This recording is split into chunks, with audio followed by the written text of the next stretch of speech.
Assalamualaikum warahmatullahi wabarakatuh. Halo Sobat Blam, kembali lagi di Blam Corner, ruang ngobrol santai tapi tetap berbobot. Tempat kita kupas tuntas berbagai hal menarik kehidupan kerja yang rileks sekali sama kita semua. Dan di episode spesial kali ini kita bakal bahas tema yang super penting tapi sering dianggap berat nih. Padahal kan sebenarnya dekat sekali loh dengan keseharian kita di dunia kerja, yaitu menjaga kualitas, menguatkan dampak, peran strategis, rekomendasi kebijakan, dan penjaminan mutu di Balai Litbang Agama. Dan tentunya kali ini saya tidak sendiri, tapi saya ditemani oleh salah satu narasumber, ada Ibu Sari Damayanti selaku ketua tim rekomendasi kebijakan penjaminan mutu Balai Litbang Agama Makassar. Halo Bu Sari. Assalamualaikum warahmatullahi wabarakatuh. Waalaikumsalam Bu. Gimana Bu kabarnya hari ini Bu? Alhamdulillah baik, sehat. Dila sehat juga. Alhamdulillah Bu, baik terus Bu. Alhamdulillah. Jadi hari ini tuh senang sekali ya rasanya kembali berjumpa dengan Sobat Blam, dan tentunya ditemani oleh Ibu Sari Damayanti setelah beberapa kali melakukan janji ya Bu untuk ngobrol di sini Bu. Di podcast ini ya? Iya Bu. Okay. Nah langsung saja nih Bu Sari, kita mulai dari hal yang paling dasar dulu supaya teman-teman Blam Corner di luar sana bisa juga ikut memahami dengan mudah. Sebagai ketua tim rekomendasi kebijakan dan penjaminan mutu nih Bu, kalau boleh tahu dan bisa diceritakan hal sederhana apa saja sih yang dilakukan Ibu? Oke, baik, terima kasih. Assalamualaikum warahmatullahi wabarakatuh, Sobat Blam dimanapun berada.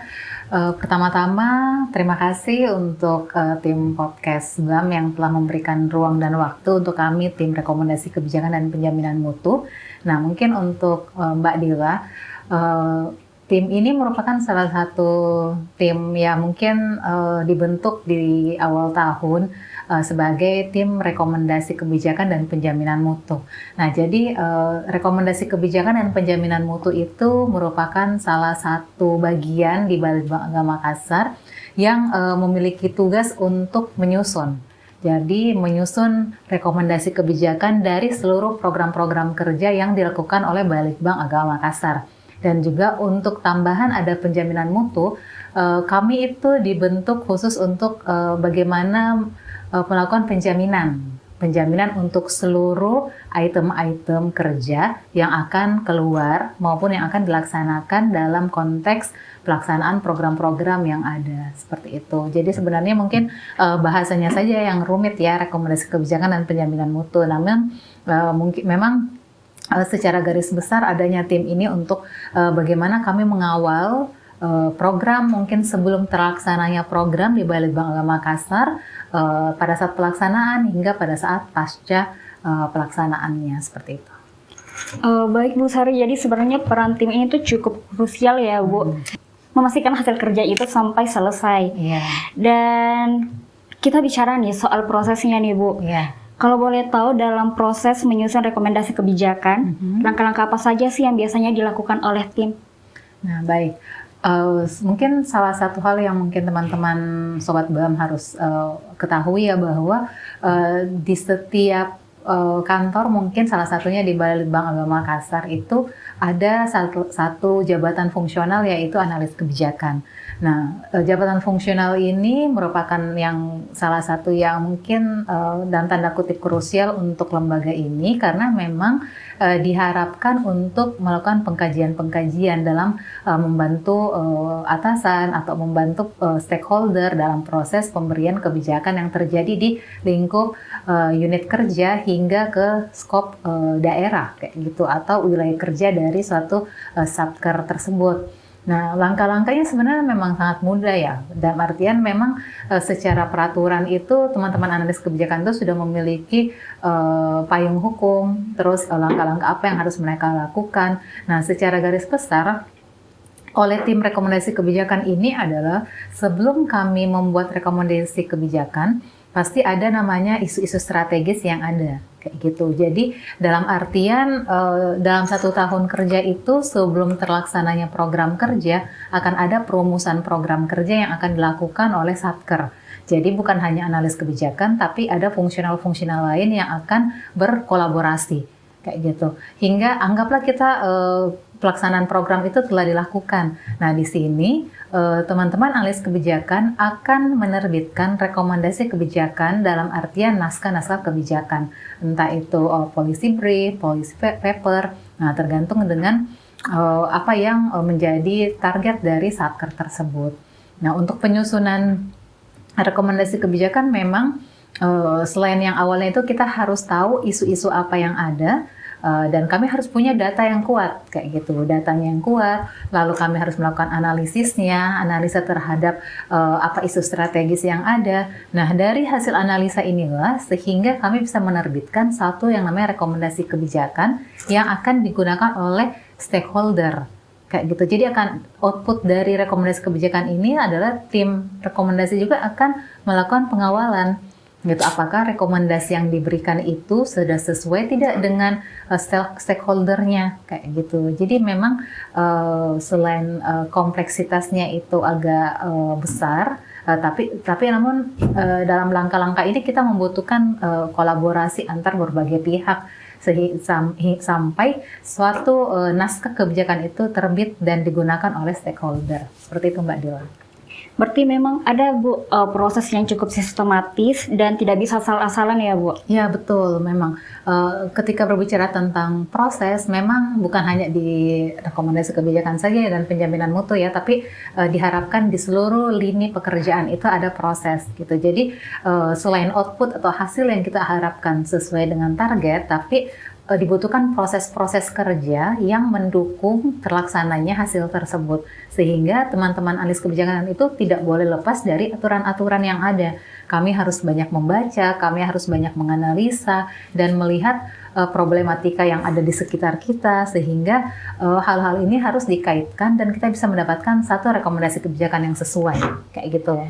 Baik Bu Sari, tapi yang sering jadi pertanyaan nih Bu, bagaimana sih cara Ibu memastikan bahwa rekomendasi kebijakan yang dihasilkan itu benar-benar relevan dengan kehidupan kita nih Bu? Nah, betul. Ini agak pertanyaan yang menarik dan sangat bagus ya, karena jangan sampai kami merekomendasikan yang tidak dibutuhkan oleh orang-orang sekitar kita atau stakeholder. Kita bahasakan itu stakeholder, kayak gitu. Nah, dibutuhkan satu naluri lingkungan, naluri lapangan untuk melihat, atau kekuatan naluri kita untuk melihat permasalahan apa yang ada, kayak gitu. Kalau sekarang kan di Kementerian Agama itu kita harus mendukung seluruh program-program kerja atau asta protas dari Bapak Menteri Agama Republik Indonesia. Nah, itu adalah salah satu hal dasar kami dalam membuat program kerja yang seiring dan sejalan, kayak gitu. Nah, dari secara garis besar, jika ada suatu program kebijakan atau program pelaksanaan yang dilakukan oleh Satker, nah inilah nanti yang akan menjadi dasar acuan kita dalam pengumpulan data, melakukan proses analisa, pelaksanaan program di lapangan, hingga terbitnya rekomendasi tersebut, kayak gitu. Jadi tidak serta-merta hanya sekilas kayak gitu, tidak serta-merta hanya 5 menit atau taruhlah sejam menyusun di laptop sehingga terbitlah rekomendasi kebijakan, itu tidak bisa seperti itu. Tapi tadi yang saya sampaikan di awal bahwa rekomendasi kebijakan yang baik itu adalah yang benar-benar bisa menyasar dan bisa sampai digunakan oleh stakeholder kita. Gitu. Kalau hanya sekedar di atas kertas dan ternyata tidak bisa dimanfaatkan oleh stakeholder atau oleh pihak-pihak yang membutuhkan, itu sepertinya masih dipertanyakan bagaimana pembuatan atau kekuatan rekomendasi dari program kerja yang kita buat seperti itu. Nah, dari situlah kolaborasi dari seluruh pihak sejak awal itu sangat betul-betul dibutuhkan.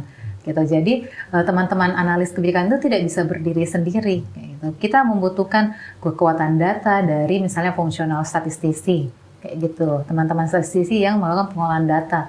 Terus kita butuhkan misalnya perencanaan yang matang dari teman-teman perencana, dan masih banyak. Seluruh fungsional-fungsional itu akan sangat mendukung untuk penguatan data yang disampaikan di awal, kayak gitu Mbak Dil. Jadi itu penting sekali ya Bu, karena percuma kalau bagus di atas kertas tapi tidak ada rencana tindak lanjutnya. Nah Kak, sekarang gitu kita masuk ke konteks yang kekinian. Ya. Kan sekarang kita sudah ada di era kerja modern. Kalau boleh tahu nih, apa sih inovasi atau perubahan dalam proses penyusunan rekomendasi kebijakan dan penjaminan mutu nih Kak? Oke. Oke, pertanyaannya memang seiring ya dan juga sesuai dengan kondisi saat ini kayak gini. Kalau saat ini tuh berbagai inovasi sebenarnya yang saya sampaikan sejak awal bahwa tim ini itu tidak berdiri sendiri ya. Itu harus digarisbawahi bahwa tim rekomendasi kebijakan ini membutuhkan bantuan dan kolaborasi dari seluruh tim yang ada di Balitbang Agama Makassar. Sehingga untuk menjawab pertanyaan ini, saya menggarisbawahi bahwa inovasi dari Balitbang Agama Makassar itu sudah sangat banyak sekali, khususnya dalam hal media digital kayak gitu. Nah, kita kan ketahui bahwa kita punya banyak inovasi-inovasi atau aplikasi-aplikasi yang saat ini sudah selalu digunakan. Nah, inovasi inilah yang sangat membantu kami dalam penyusunan rekomendasi kebijakan itu. Mengapa? Karena salah satu tahapan bahwa dalam penyusunan rekomendasi kita harus memulai dari adanya penguatan data dan proses analisa. Nah, penguatan data ini paling banyak yang memakan waktu dalam proses rekomendasi kebijakan. Dengan adanya inovasi dari aplikasi-aplikasi yang ada di Litbang sendiri, nah itu sangat membantu kami, teman-teman analis kebijakan, untuk bisa secara real time melakukan analisa terhadap data-data yang ada. Misalnya saja, ada satu program kerja ya, contoh ya, kita lakukan indeks kesadaran lingkungan, contoh. Itu harusnya memiliki kekuatan data yang kuat kayak gitu. Nah, hasil pengolahan data inilah yang misalnya kita upload, kita update di aplikasi-aplikasi itu, sehingga kami tidak perlu lagi datangi person by person kayak gitu. Jadi kami cukup melihat hasil-hasil tersebut yang sudah real time ditampilkan oleh teman-teman, sehingga teman-teman bisa melakukan analisa di mana saja. Itu yang pertama. Lalu yang kedua apa? Inovasi di rekomendasi kebijakan itu adalah sekarang basisnya itu evidence based policy gitu. Jadi real output dari aturan atau kebijakan yang terbit itu harusnya basisnya adalah basis dari evidence atau hasil akhir bukti-bukti yang ada kayak gitu. Dan yang terakhir bahwa inovasi saat ini adalah Badan Moderasi Beragama dan Pengembangan SDM itu sudah membuat satu aplikasi yang namanya Pijakan.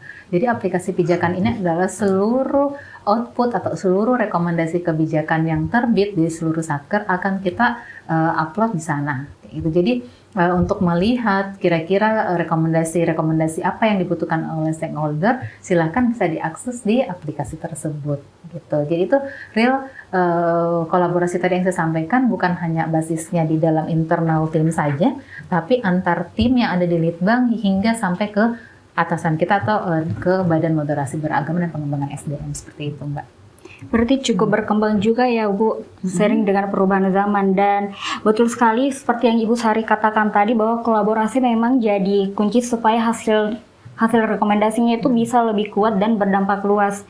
Nah, sebelum kita tutup nih Bu, kalau boleh tahu, apa sih harapannya Ibu Sari ke depan untuk penguatan peran tim rekomendasi kebijakan dan penjaminan mutu di Balai Litbang Agama Makassar, Bu? Oke. Harapan ke depan pada dasarnya pertama adalah dari segi SDM dan sistem kerja ya. Kalau SDM, alhamdulillah jumlah SDM kita sudah mumpuni.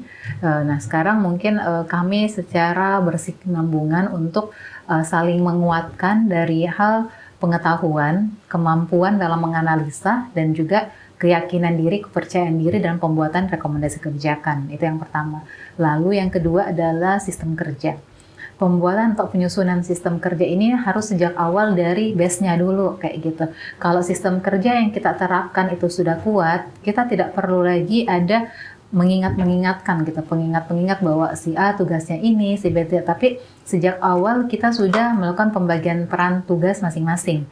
Nah, jadi masing-masing orang, masing-masing anggota dari tim ini sudah mengetahui porsinya masing-masing. Jadi harapan ke depan itu SDM dan sistem kerja kami akan kami bisa lebih kuatkan dan sehingga bisa menjadi percontohan untuk tim-tim lainnya. Dan mumpung yang paling dasar adalah seluruh rekomendasi kebijakan yang kita terbitkan itu bisa digunakan oleh stakeholder terkait dan juga bisa membantu para pihak-pihak yang membutuhkan atau hal-hal yang apa saja yang bisa kita terapkan ke depannya. Mungkin seperti itu.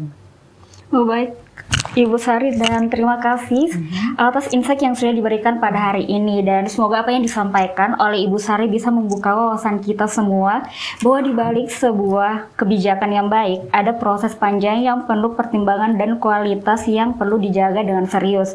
Dan terima kasih banyak Ibu Sari sudah berbagi cerita dan pengalaman menarik di Blam Corner hari ini, dan terima kasih juga buat Sobat Blam yang sudah setia mendengarkan dan menonton mulai awal hingga akhir, dan jangan lupa untuk ikuti terus Blam Corner di episode selanjutnya, dan saya Andila pamit undur diri. Wassalamualaikum warahmatullahi wabarakatuh.